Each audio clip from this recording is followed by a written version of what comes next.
What's up, guys? Welcome back to another video. Today I'm going to be talking about the credit cards that you should get as a beginner, right? Anybody learning how to use credit, no matter what age you are, you have to understand the importance of credit.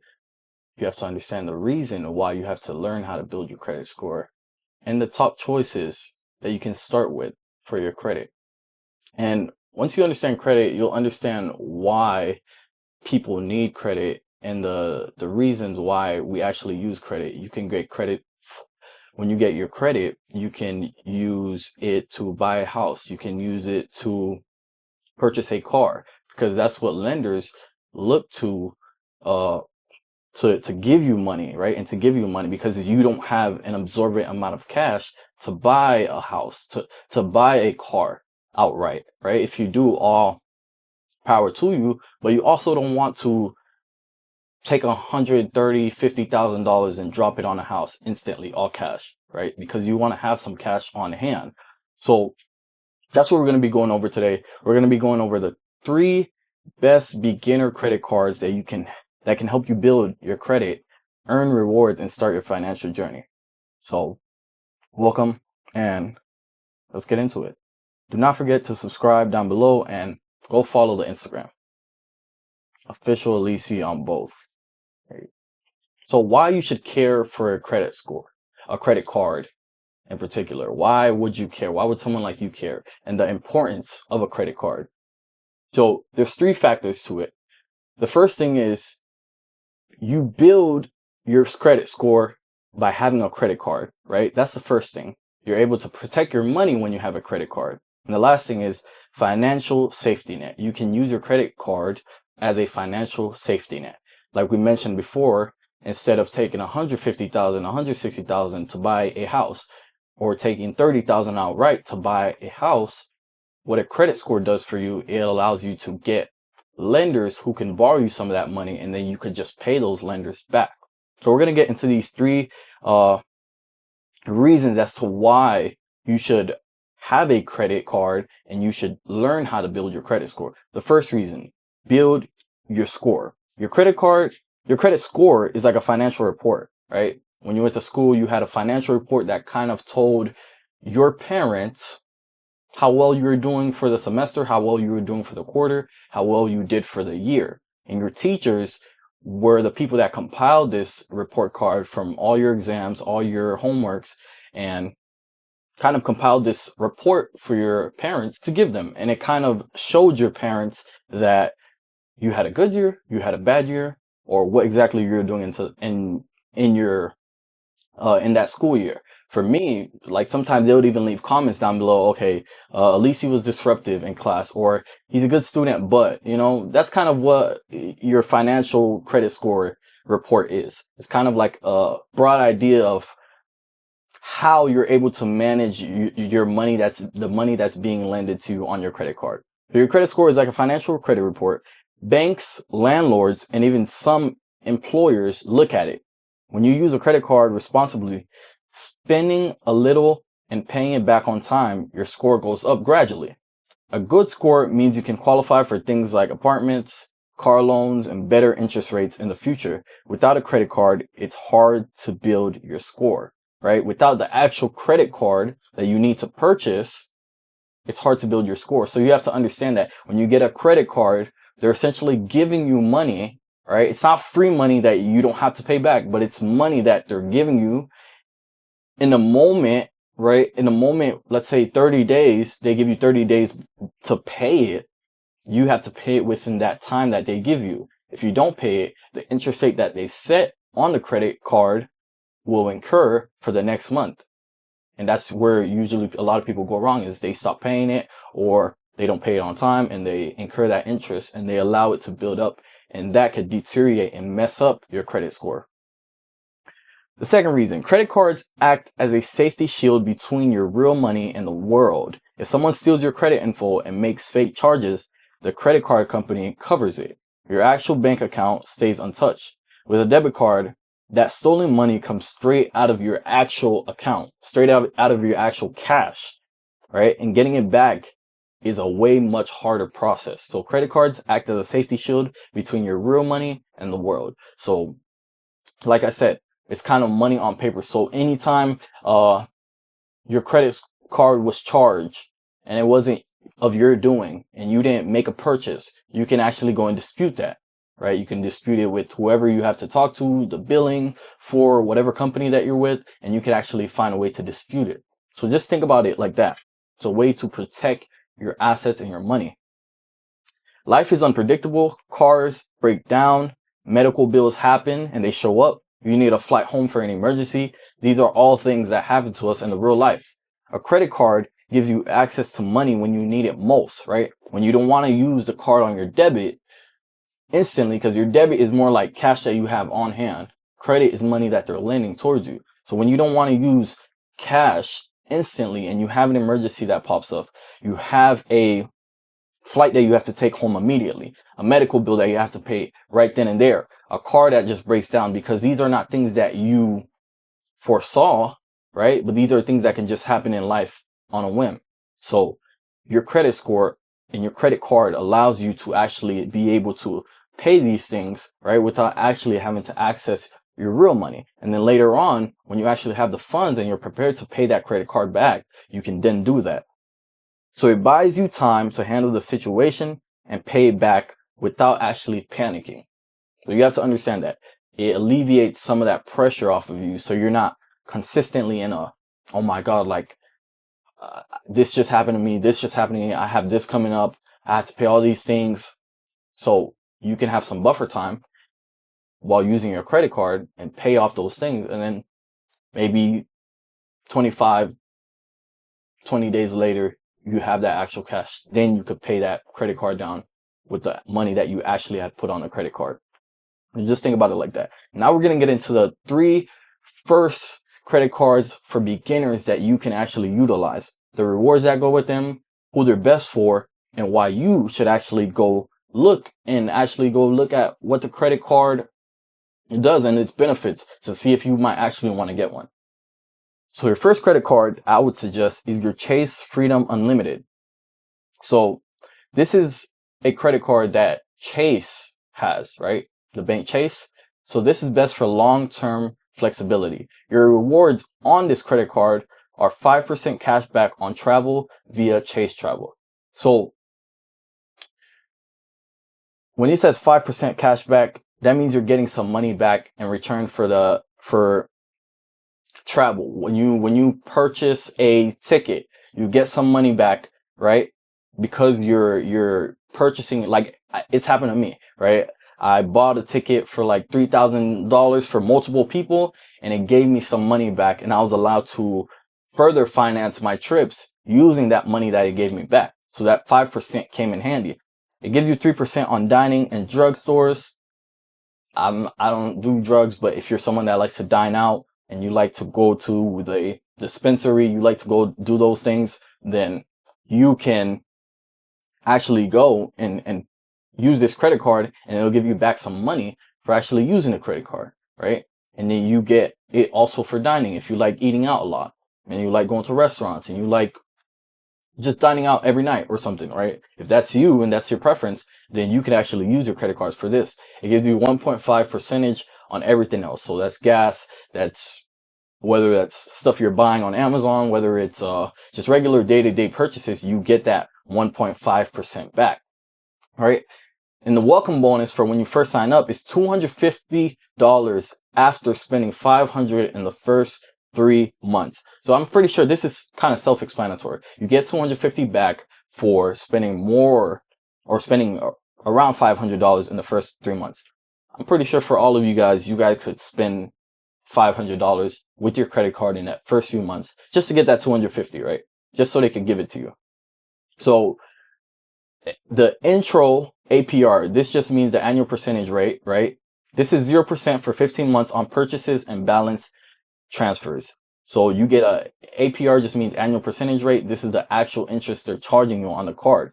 The regular APR is 18.24% to 27.74%. That's the variable between that, right? And then your credit needed to actually be able to get this credit card is 690 or plus credit score. So you kind of already have to have a credit score established to actually get this credit card, but making sure your credit score is in that range to actually be able to apply to get these credit cards is one of the most important things as well.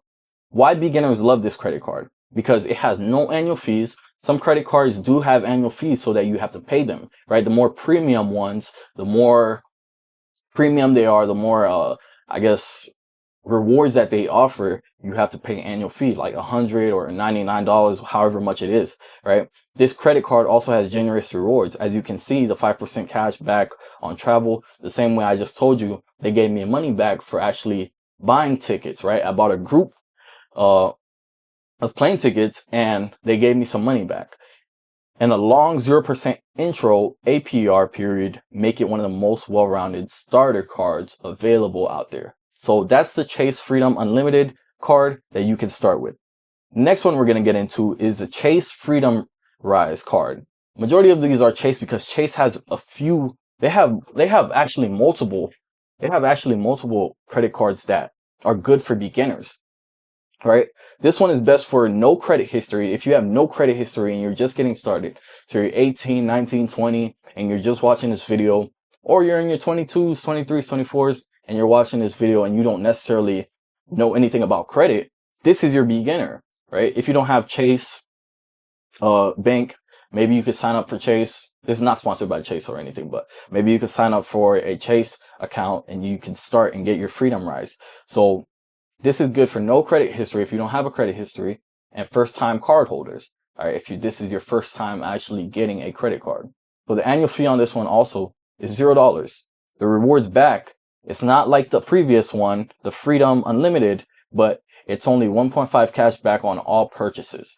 On all purchases, which meaning everything: gas, food, bills, anything that you're purchasing or transactions happening on this credit card, you get 1.5% cash back. The welcome bonus for this credit card is $25 statement credit after signing up for automatic payments within the first 3 months. So automatic payments just means from your checking account to your credit card account, you're making those automatic payments consistently. The regular APR is 25.24%. So the APR is something that you have to be very cautious about because you want to make sure that you're not going 20, 25 days, 30 days, and you're not paying your account, right? You're not paying your credit card off. You have to make sure you're paying it within that time frame that they give you. So you're not incurring this APR that's this 25.24, because this is where people mess up. They stop paying, or they tell themselves, I'm going to pay next month. But then that's where the interest, right, plays a part. That's where the rate comes to play, and then they're adding money. They're basically adding money because you paid them late. So your credit needed. You do not need no credit history to get this card. So approval tip, just for you to get approved, you can increase your chances of approval by just opening a regular Chase account or savings account with at least $250 minimum. And the reason why beginners love it is because it's designed specifically for people with zero credit history. So if you're watching this and this is your first time hearing about credit, you can get this account. The main thing that you have to understand though is go and whatever app that you use. If you got a Samsung, if you have Apple phone, you go on Google Play Store, or you go on the Google Apps phone, right? I said the Google Apps phone, the App Store, and you download Chase. You open up a regular checkings account. You open up a regular savings account, and then through this, you could deposit $250. Through this, you can apply for this credit card, and then they will give it to you just for having that $250 in your account, and then you'll be able to access this. It has a simple flat rate rewards and a clear path to upgrade to Freedom Unlimited, the one we talked about previously, after 12 months of responsible use. So I like Chase because it's kind of simple. Bank of America, they got a lot going on, right? And Chase offers the best rewards. They offer the best. I just like them overall for credit cards. The last one I want to talk about is the Discover It secured credit card. This is best for building or rebuilding credit. So if you're someone that messed up your credit score was messed up, this is for you, right? To rebuild your credit score. The annual fee is $0. $0. Your rewards are 2% cash back at gas stations and restaurants on up to 1,000 in combined purchases each quarter. So each quarter that happens, that's the amount of money, right? 1% on all other purchases. 1% on all other purchases, meaning your whatever other purchases that you're making, Amazon purchases, you're shopping at a store, whatever, right? Your welcome bonus is unlimited cashback match at end of your first year. Discovery automatically matches all your cashback earned. So that's key right there. That's another thing that's key. Your credit needed to actually get into this credit card. It's port-a-fair, meaning that you don't really have to have too much of a credit history to apply for this credit score, but you could just open one. Graduation path. Discovery automatically reviews your account starting at 7 months to see if you can transition to an unsecured line and get your deposit back. Why beginners love it? It accepts nearly anyone. The first year cashback match effectively doubles your reward, and it has a clear path to upgrade, right? To upgrade to their next version, which is also good as well. This one is called the Discovery It Secured Credit Card, right?